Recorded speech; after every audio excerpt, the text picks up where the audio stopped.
Ibu, bapak, dan saudara yang dirahmati Allah, pada kesempatan hari ini kita akan membahas satu tema yang berjudul Rahmatan lil Alamin. Insya Allah ibu dan bapak seluruhnya banyak yang sudah mengenal saya, yang seringkali saya disebut sebagai mantan kafir. Dan disebut dengan istilah mantan kafir, saya katakan alhamdulillah. Sebab apa? Sebab mantan kafir itu adalah orang yang mendapatkan hidayah Allah. Tapi kalau disebut mantan santri, mantan ustadz, mantan kiai, naudzubillah, karena dia bukan mendapatkan hidayah Allah, tapi sebaliknya mendapatkan laknat Allah. Sering timbul pertanyaan, mengapa saya mampu menjadi seorang muslimah? Mengapa saya memilih Islam? Ada beberapa hal prinsip yang mengubah kehidupan saya, menghantar saya kepada hidayah Allah. Yang pertama yaitu tentang masalah tauhid. Di dalam ayat Al-Quran, ketika saya mempelajari perbandingan agama, ayat yang saya temukan pertama kali adalah surat Al-Ikhlas. Qul walahu ahad, Allahu somad, lam yalid walam yulad walam yakul lahu kufuwan ahad. Tapi di dalam agama Kristen dikatakan Tuhan itu Trinitas, yaitu Tuhan Bapa, Tuhan Putra, dan Tuhan Roh Kudus, satu dalam tiga dan tiga di dalam satu. Konsep kedua yang mampu menghantar saya setelah saya mempelajari surat Al-Ikhlas, saya meneruskan pada surat-surat yang lain, termasuk surat Al-Hujurat, dan kemudian sampai kepada surat Maryam. Kemudian persoalan lain lagi yang menghantar saya adalah tentang misi Rasulullah SAW, yaitu rahmatan lil alamin. Sementara dari pihak Kristen menyatakan hukum yang utama adalah hukum cinta kasih, mencintai sesamamu seperti mencintai dirimu sendiri. Saya saat itu, bahkan sampai hari ini dan insya Allah sampai akhir hayat saya justru tertarik dengan konsep rahmatan lil alamin.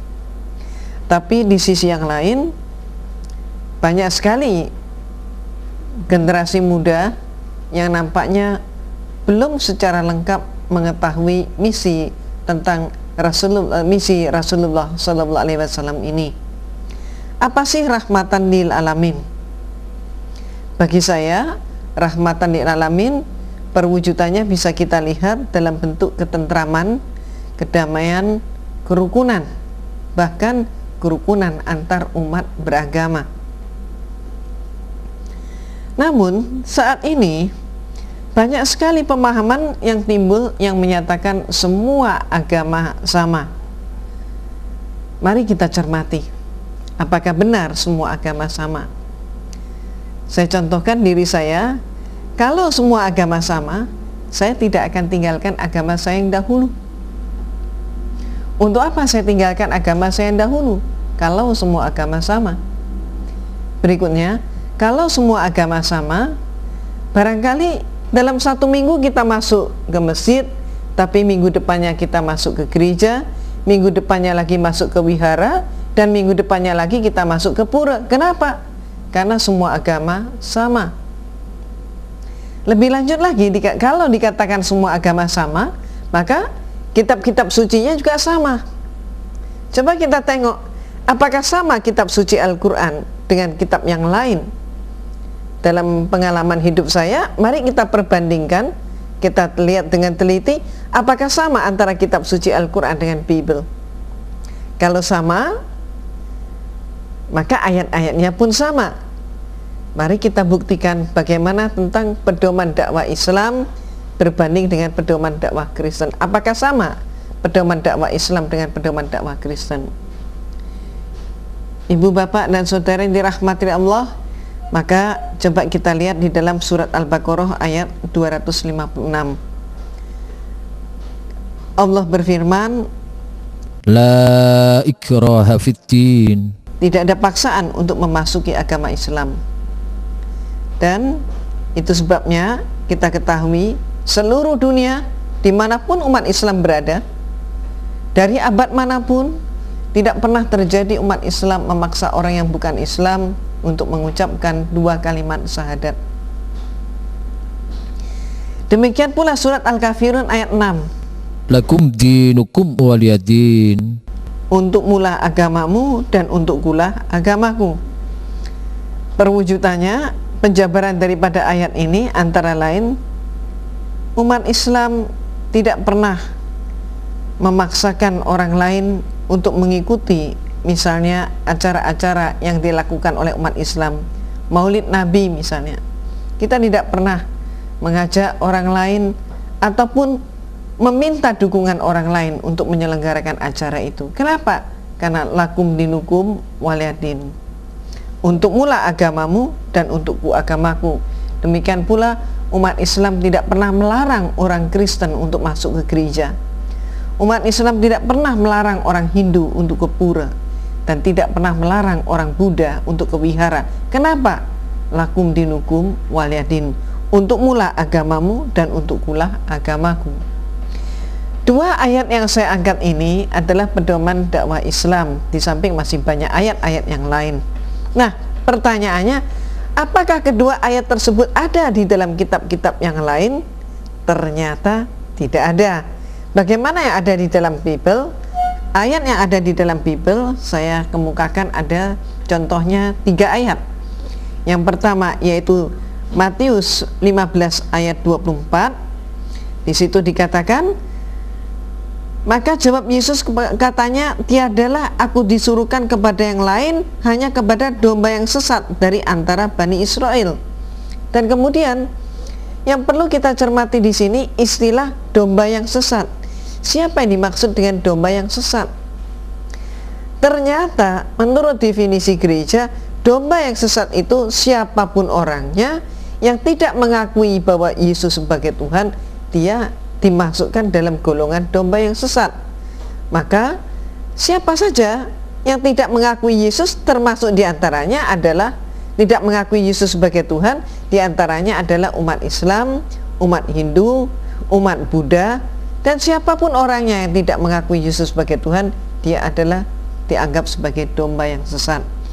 Maka Injil Markus pasal 16 ayat 15 menyatakan, domba yang sesat inilah yang dicari ke seluruh dunia. Untuk apa? Untuk diinjili. Dan ayatnya berbunyi, lalu ia berkata kepada mereka, pergilah ke seluruh dunia, beritakanlah Injil kepada segala makhluk. Maka untuk jelasnya lagi kita simak dalam Injil Matius pasal 28 ayat 19, dikatakan, karena itu pergilah, jadikanlah semua bangsa muridku dan baptislah mereka dalam nama Bapa, Anak, dan Roh Kudus. Jadi perintah apakah ini? Samakah semua agama? Kalau dalam Islam la ikraha fiddin dan lakum dinukum waliyadin, tapi di sini adalah perintah untuk mengkristenkan seluruh dunia, termasuk perintah untuk mengkristenkan orang Islam di Indonesia. Samakah semua agama? Ternyata tidak sama. Samakah antara Bible dengan Al-Quran? Ternyata tidak sama. Ibu, bapak, dan saudara yang dirahmati Allah, itu tadi ayat-ayatnya untuk kristenisasi. Sekarang mari kita simak lebih lanjut. Ayatnya berbunyi seperti demikian yang baru kita saksikan. Ternyata tidak hanya ada ayat saja di dalam Bible, tapi ayat tersebut ditindaklanjuti dalam bentuk instruksi-instruksi. Dan berikut ini bisa kita saksikan bersama instruksi yang kristenisasi yang dilaksanakan oleh Paus. Paus adalah pemimpin tertinggi gereja Katolik. Maka Paus menyatakan ada sebuah fatwa gereja yang disebut Redemptori Missio, yang berisikan perintah kristenisasi terhadap semua bagian dunia, termasuk negeri-negeri di mana hukum Islam melarang perpindahan agama. Ini adalah perintah yang diberikan atau instruksi yang dikeluarkan oleh Paus untuk umat Katolik. Ternyata tidak hanya umat Katolik yang mempunyai instruksi dari pimpinan gereja. Ada juga instruksi kristenisasi di kalangan kaum Protestan. Hal itu bisa kita lihat dari buku sejarah gereja yang ditulis oleh Dr. Berkhof, di mana disebutkan boleh kita simpulkan bahwa Indonesia adalah suatu daerah pekabaran Injil yang diberkati Tuhan dengan hasil yang indah dan besar atas penaburan bibit firman Tuhan. Kaum muslimin yang besar yang merupakan benteng agama yang sukar sekali dikalahkan oleh pahlawan-pahlawan Injil. Apalagi bukan hanya rakyat jelata, lapisan bawah yang harus ditaklukkan oleh Kristus, tapi juga dan terutama pada pimpinan masyarakat, kaum cendekiawan, dan golongan atas dan tengah. Jadi sekali lagi coba kita saksikan bersama, disebutkan di situ, boleh kita simpulkan bahwa Indonesia adalah suatu daerah pekabaran Injil yang diberkati Tuhan dengan hasil yang indah dan besar. Berarti apa? Berarti tersimpulkan di sini, tertulis dengan jelas bahwa misi kristenisasi di tanah air kita tercinta di Indonesia, hal ini sudah berlangsung, bahkan berlangsungnya sudah cukup lama. Di Indonesia sejak masuknya penjajahan Belanda membawa agama Protestan dan Portugis membawa agama Katolik.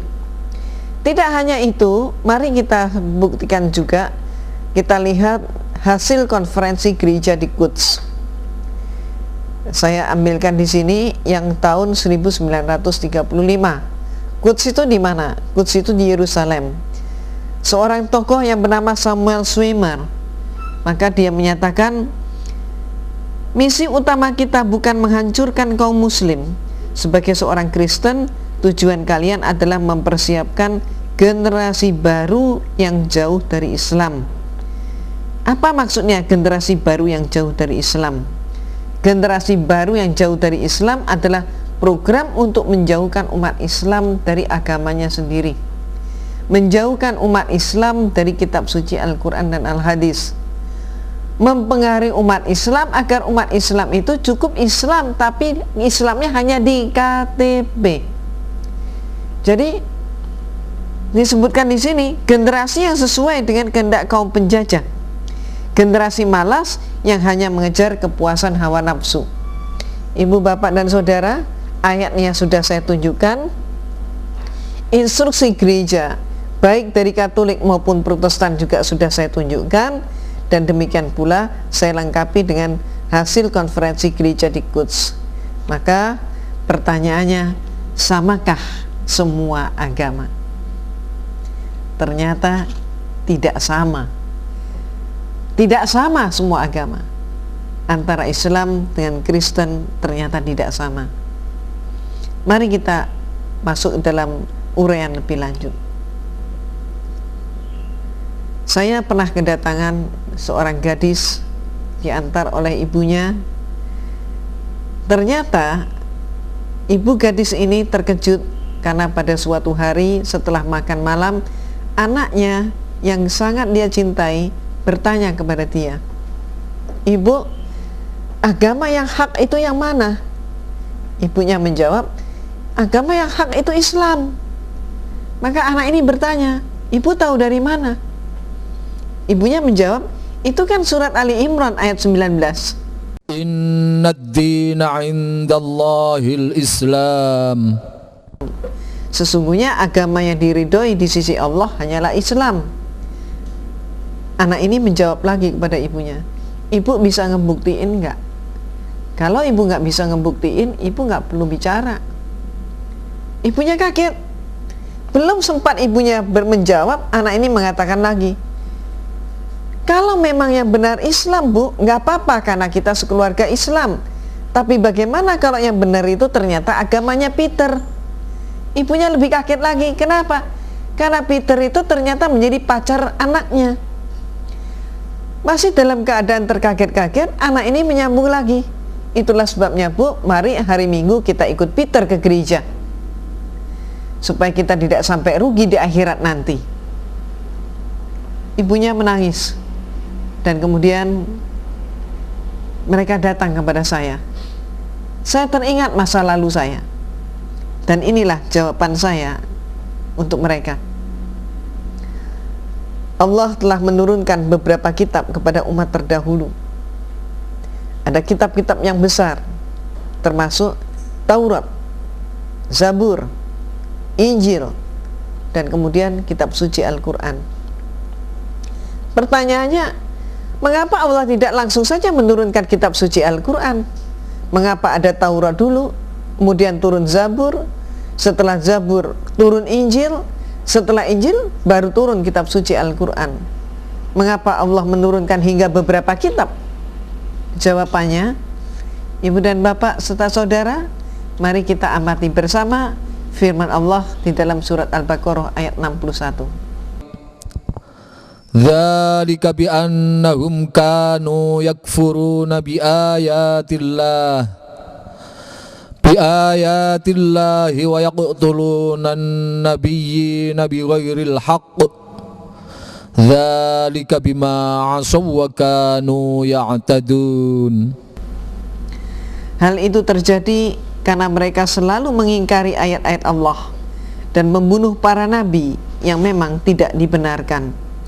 Hal itu terjadi karena mereka selalu berbuat durhaka dan melampaui batas.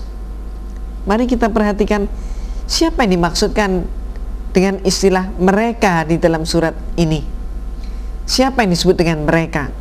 Mari kita perhatikan firman Allah di dalam surat An-Nisa ayat 46. Minal ladzina hadu yuharrifunal kalima 'an mawadhi'ih. Mereka yaitu orang-orang Yahudi. Mereka merubah perkataan dari tempat-tempatnya. Insya Allah Ibu dan Bapak masih ingat sejarah Bani Israel ketika mereka itu dijajah oleh Fir'aun di Mesir. Mereka memohon pertolongan Allah. Allah mengutus seorang nabi, Nabi Musa alaihissalam, dan kemudian mereka dibebaskan dari penjajahan Mesir. Setelah mereka dibebaskan dari Mesir, mereka dibawa menyeberang dan hidup sebagai orang merdeka. Setelah merdeka, mereka pun mengalami taraf hidup yang lebih enak, lebih sejahtera daripada penjajahan di Mesir. Apa yang terjadi setelah mereka hidup enak? Setelah mereka hidup enak, mereka merasa tidak butuh dengan Nabi Musa. Setelah tidak butuh dengan Nabi Musa, ternyata mereka pun merasa tidak butuh lagi dengan Allah. Akibatnya, terbukti ketika Nabi Musa alaihissalam naik ke Bukit Turzina untuk menerima perintah Allah. Mereka, kaumnya, yaitu Bani Israel, mereka membuat sembahan selain Allah. Mereka membuat sembahan yaitu patung sapi betina, dan itu yang mereka sembah. Mereka nyata-nyata ingkar dari Allah. Inilah bentuk keingkaran mereka. Lebih lanjut lagi, kita pun mengingat sejarah. Kitab Taurat dimusnahkan pada zaman kekuasaan Nebukadnezar. Dan 80 tahun berikutnya, setelah dimusnahkan, ada seorang pendeta Yahudi namanya Ezra, diperintahkan oleh penguasa saat itu, yaitu Raja Sirus. Dia diperintahkan untuk menulis kembali kitab Taurat. Ibu, bapak, dan saudara, mari kita analisis. Andai kata Ezra ketika diperintah menulis Taurat umurnya 40 tahun, apa artinya? Artinya 40 tahun sebelum Ezra lahir, kitab Taurat itu sudah musnah. Maka coba kita analisis, dari mana sumber penulisan Ezra itu? Ternyata sumber penulisan Ezra itu adalah dari cerita-cerita atau dongeng-dongeng yang berkembang di masyarakat pada masa ayahnya, periode ayahnya, dan periode kakeknya. Dongeng-dongeng inilah yang ditulis. Dan kemudian setelah ditulis, giliran kemudian para pendeta Yahudi melihat tulisan Ezra yang disebut Taurat itu, maka pendeta-pendeta Yahudi pun segera menyimpulkan tulisan ini kurang atau tidak sempurna. Akibatnya apa? Akibatnya kemudian para pendeta senior menulis lampiran-lampiran untuk Taurat yang disebut asfar. Di dalam Bible bisa kita dapatkan disebut sebagai kitab raja-raja. Terkumpul sebanyak 34 kitab yang ditulis sepanjang 2 abad. Maka 34 kitab inilah kemudian ikut dimasukkan di dalam Bible, jadi dimasukkan karangan Ezra, kemudian ditambah lagi dengan 34 kitab, 34 surat karangan para pendeta, dan ini kemudian masuk di dalam Bible yang disebut sebagai kitab suci. Ibu, bapak, dan saudara yang dirahmati Allah, itulah keingkaran-keingkaran seperti itulah maka turun kitab berikutnya, yaitu Zabur. Saya, kalau diinginkan, saya hanya butuh waktu 2 menit untuk menyatakan, untuk membuktikan bahwa menurut Bible sendiri, kitab Taurat yang ditulis di dalam Bible ternyata bukan firman Allah kepada Nabi Musa. Informasi itu saya dapat dari Bible sendiri. Bagaimana membuktikannya? Mari kita lihat bersama di dalam Bible, yaitu kitab Ulangan pasal 34 ayat 5 sampai dengan ayat 8. Ayatnya sebagai berikut. Lalu matilah Musa, hamba Tuhan itu, di sana di tanah Moab sesuai dengan firman Tuhan, dan dikuburkannyalah dia di suatu lembah di tanah Moab di tentangan Bet Peor, dan tidak ada orang yang tahu kuburnya sampai hari ini. Musa berumur 120 tahun ketika ia mati. Matanya belum kabur dan kekuatannya belum hilang. Orang Israel menangisi Musa di dataran Moab 30 hari lamanya. Maka berakhirlah hari-hari tangis perkabungan atas Musa itu. Pertanyaan saya, siapa yang menulis kitab ini? Musa atau orang lain? Orang lain. Mengapa disebutkan orang lain? Mengapa dijawab orang lain? Karena benar sekali, karena di sini dikatakan Musa berumur 120 tahun ketika ia mati. Bagaimana mungkin orang yang sudah mati masih bisa berbicara, dan bagaimana mungkin orang yang mati masih menulis? Maka hanya dalam waktu 2 menit saya mampu membuktikan bahwa menurut Bible sendiri, kitab Taurat yang ada di dalam Bible ini bukan firman Allah kepada Nabi Musa alaihissalam. Pertanyaan lagi, samakah semua agama? Samakah antara Bible dengan Al-Quran? Ternyata tidak sama. Maka Allah, karena kepalsuan-kepalsuan seperti itu, menurunkan kitab berikutnya, yaitu kitab Zabur. Maka mari kita telaah kembali firman Allah di dalam surat Al-Maidah ayat 46. Mengapa? Karena setelah turun kitab Zabur, akhlak Bani Israel tidak pernah berubah. Mereka hanya berubah sementara. Ketika mereka itu susah, mereka ingat Allah.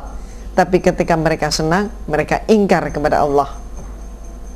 Maka coba kita simak bersama firman Allah di dalam surat Al-Maidah ayat 46. وَقَفَّيْنَا عَلَىٰ آثَارِهِمْ بِعِيسَى ابْنِ مَرْيَمَ مُصَدِّقًا لِمَا بَيْنَ يَدَيْهِ مِنَ التَّوْرَاةِ وَآتَيْنَاهُ الْإِنْجِيلَ فِيهِ هُدًى وَنُورٌ وَمُصَدِّقًا لِمَا بَيْنَ يَدَيْهِ مِنَ التَّوْرَاةِ وَهُدًى وَمَوْعِظَةً لِلْمُتَّقِينَ. Dan kami iringkan jejak mereka, nabi-nabi Bani Israel, dengan Isa putra Maryam, membenarkan kitab yang sebelumnya, yaitu Taurat. Dan kami telah memberikan kepadanya kitab Injil, sedang di dalamnya ada petunjuk dan cahaya yang menerangi, dan membenarkan kitab yang sebelumnya, yaitu kitab Taurat, dan menjadi petunjuk serta pengajaran untuk orang-orang yang bertakwa. Ibu dan bapak yang dirahmati Allah, maka di sini ada pengulangan ayat-ayat. Kalau dalam sebuah ayat ada pengulangan kalimat, maka marilah kita cermati bersama, karena ada sesuatu yang sangat penting di sana. Contohnya pada surat Al-Maidah ayat 46 ada pengulangan, yaitu membenarkan kitab yang sebelumnya, yaitu Taurat. Membenarkan kitab yang sebelumnya, yaitu Taurat. Apa yang dimaksudkan? Apa sinonim kata membenarkan? Membenarkan sinonimnya membetulkan, memperbaiki, Kenapa dibenarkan? Karena ada yang tidak benar. Kenapa diperbaiki? Karena ada yang tidak baik. Maka lebih lanjut lagi, kita mengingat juga kitab suci Al-Quran adalah Al-Furqan, kitab yang membedakan mana yang hak dan mana yang batil. Di dalam Injil, di dalam Bible terdapat Injil. Di dalam Injil ini ternyata ucapan Nabi Isa alaihissalam masih ada, walaupun sisanya hanya 18% saja. Di antara yang 18% itulah Matius pasal 5 ayat 17 yang bunyinya, janganlah kamu menyangka bahwa aku datang untuk meniadakan hukum Taurat atau kitab para nabi. Aku datang bukan untuk meniadakannya, melainkan untuk menggenapinya. Apa sinonim kata meniadakan? Meniadakan, menghapuskan, melenyapkan. Mengapa disebut meniadakan? Meniadakan apa artinya? Meniadakan artinya membuat tidak ada. Menghapuskan, membuat jadi terhapus. Memusnahkan, membuat jadi musnah. Maka Nabi Isa alaihissalam menyatakan, jangan kamu menyangka bahwa aku datang untuk membuat Taurat tidak ada atau menghapus Taurat. Kata Nabi Isa, aku datang bukan untuk menghapus, bukan untuk menghilangkan Taurat, tetapi untuk menggenapi. Apa arti kata menggenapi? Menggenapi, membuat jadi genap, mengutuhkan kembali. Maka ibu dan bapak yang dirahmati Allah, dengan ayat tersebut berarti Nabi Isa tunduk pada hukum Taurat, dan Nabi Isa pun menyatakan dia tidak membawa ajaran yang baru.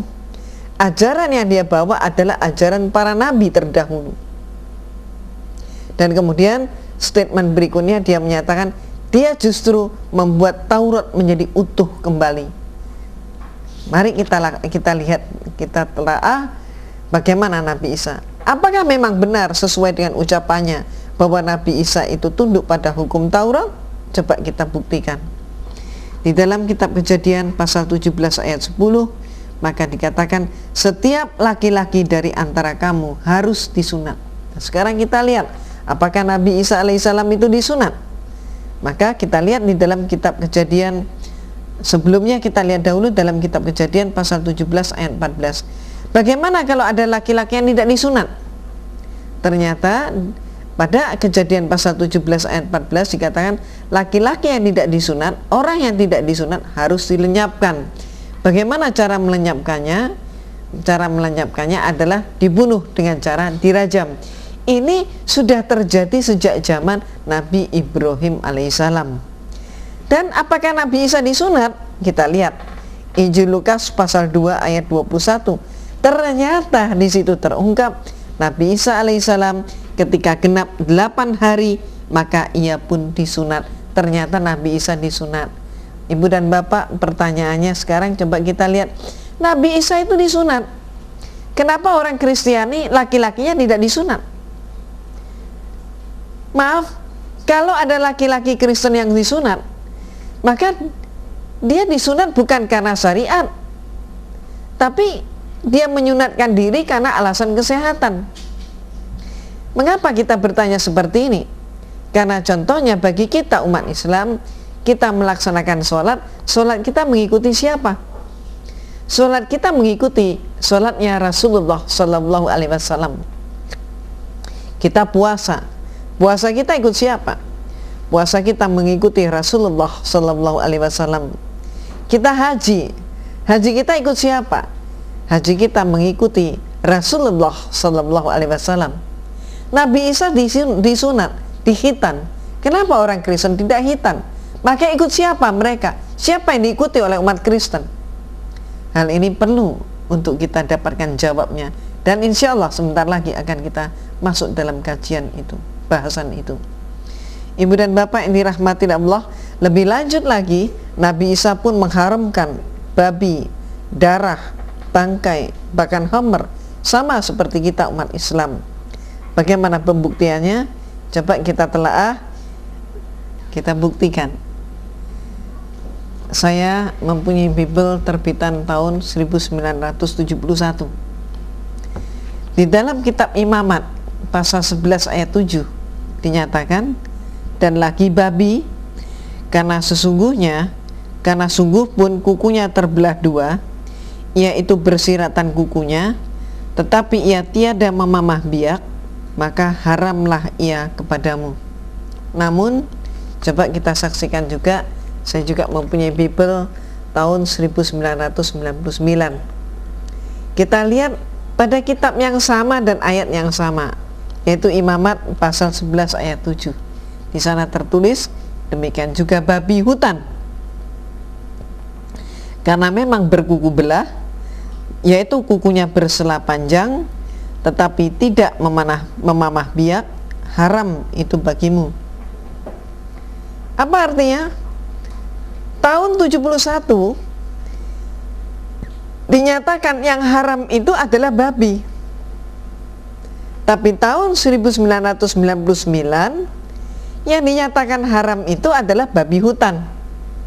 Itulah sebabnya umat Kristiani sekarang ini makan babi. Kenapa?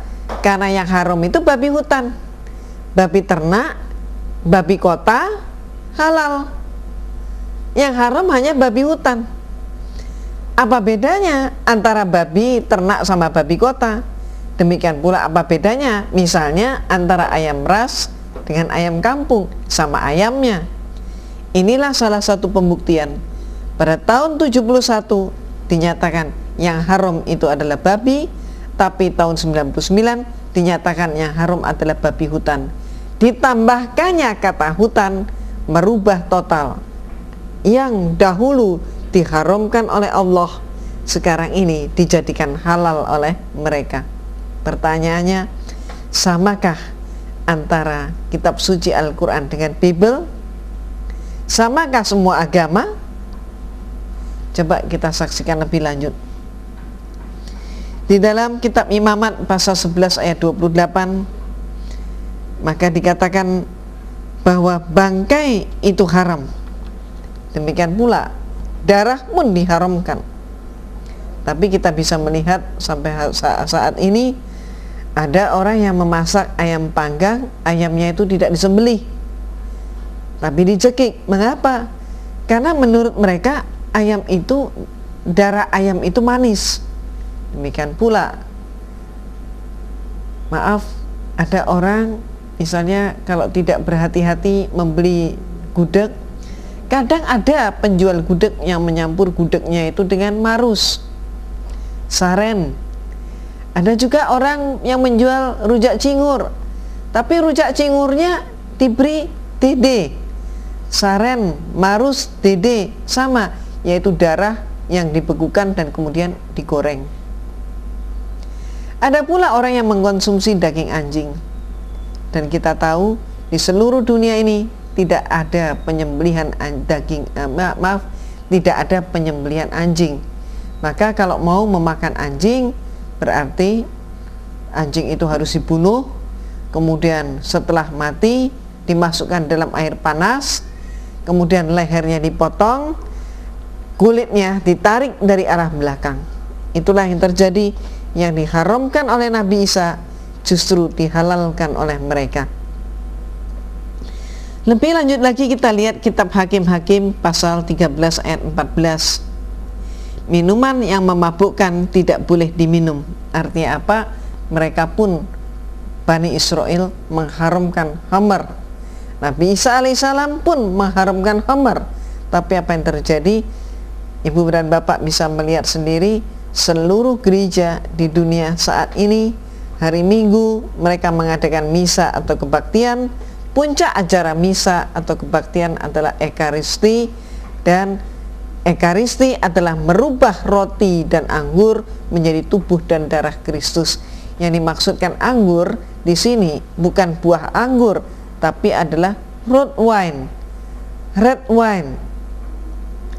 anggur, wine, khamar, yang diharamkan oleh Nabi Isa dan para nabi terdahulu justru menjadi sarana ibadah yang penting. Demikian pula, jangan terkejut, Nabi Isa alaihissalam tidak pernah membaptis seorang pun, dan Nabi Isa tidak pernah mendirikan gereja. Apa yang dilakukan oleh Nabi Isa? Ternyata Nabi Isa mensahadatkan orang.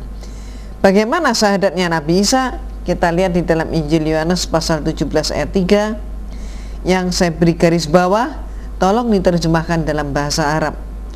Ternyata Nabi Isa membimbing syahadat murid-muridnya dengan menyatakan asyhadu alla ilaha illallah wa asyhadu anna Isa Rasulullah.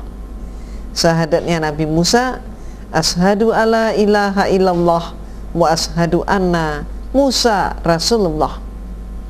Tapi praktek yang sekarang terjadi di kalangan kaum Kristiani bagaimana?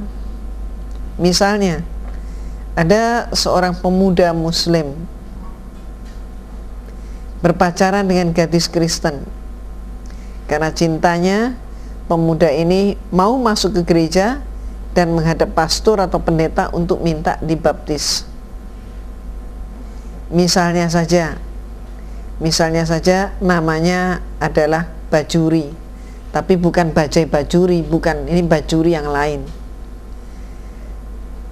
Maka pastor dan pendeta menyatakan, wahai Bajuri, mulai hari ini namamu berubah menjadi Franciscus Xaverius Bajuri.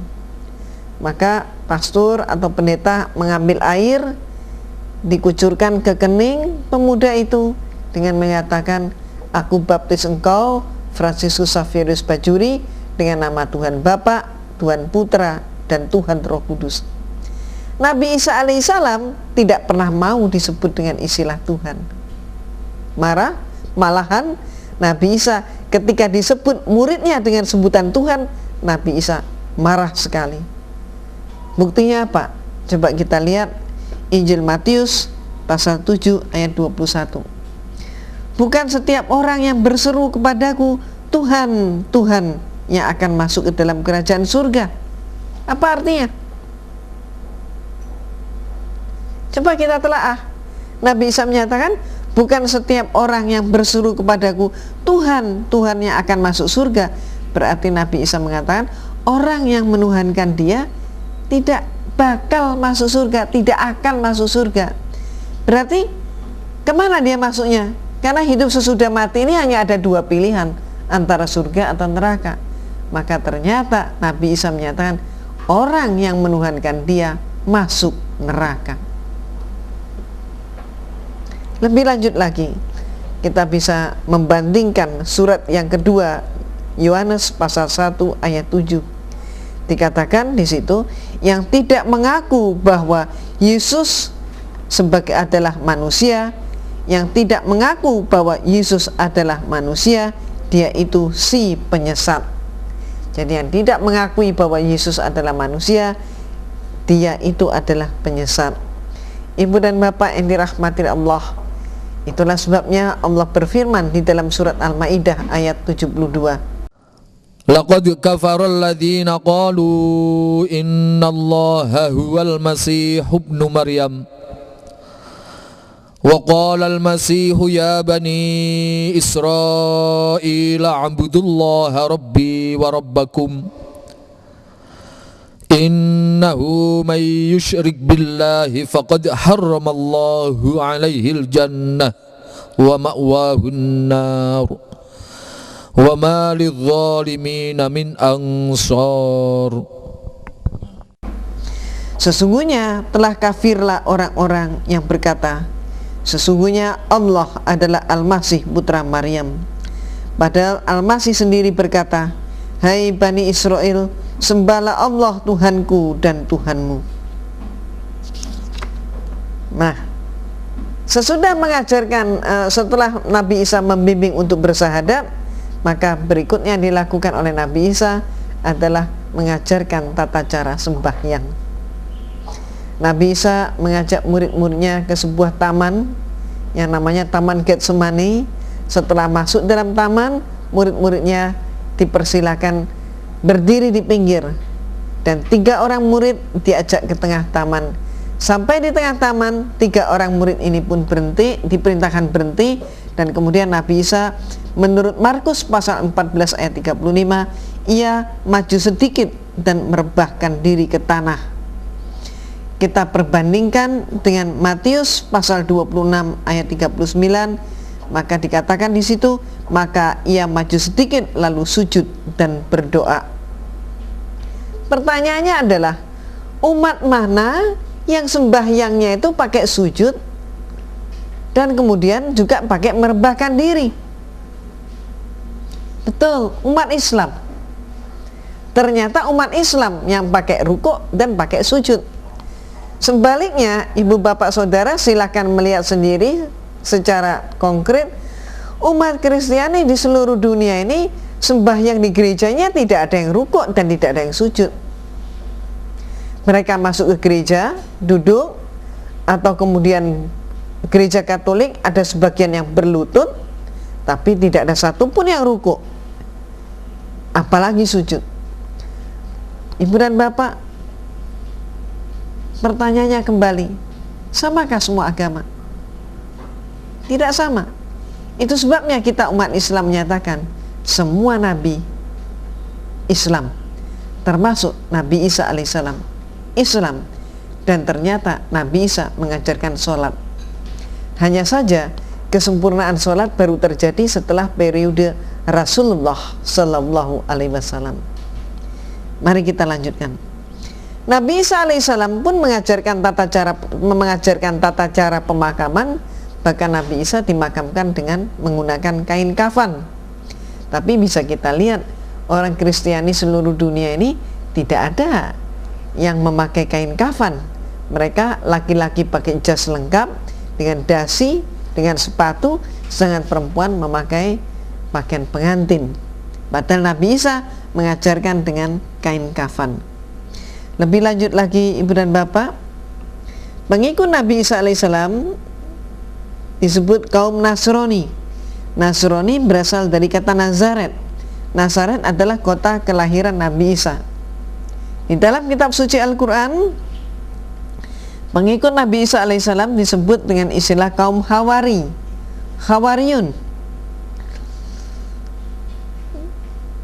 Allah tidak pernah berfirman dengan menggunakan istilah Kristen. Mengapa? Coba kita amati. Istilah Kristen ternyata baru muncul antara tahun 40 sampai 50 Masehi. Menurut Kisah Para Rasul pasal 11 ayat 26 dikatakan, mereka tinggal bersama-sama dengan jamaah itu 1 tahun lamanya sambil mengajar banyak orang. Di Antiokhia lah murid-murid itu untuk pertama kalinya disebut Kristen. Peristiwa ini terjadi yaitu setelah Nabi Isa mengalami bahaya dan diselamatkan oleh Allah. Murid Nabi Isa itu terpecah dua. Sebagian tetap menjadi pengikut Nabi Isa, mereka lah yang disebut dengan istilah kaum Hawariyun. Mereka lah yang disebut dengan Ahlul Kitab. Dan kemudian sebagian yang lagi, mereka terbujuk oleh Paulus, mereka ingkar dari ajaran Nabi Isa. Oleh Paulus mereka diajak menyeberang ke sebuah kota yang namanya Antiokhia. Ibu dan bapak, kalau kita cari Antiokhia saat ini di peta nggak ketemu, karena Antiokhia kota itu sudah punah. Kota tersebut letaknya adalah di Syria. Maka dibawa menyeberang ke Syria. Di sanalah di Antiokhia itu mereka tinggal bersama dengan Paulus selama 1 tahun lamanya. Untuk apa dengan Paulus tinggal 1 tahun? Mereka kemudian dilatih oleh Paulus, dibina oleh Paulus, dan setelah itu mereka mendeklarasikan sebuah lembaga yang kemudian diagamakan yang namanya adalah Kristen. Maka ternyata ajaran Kristen justru menentang hukum Taurat.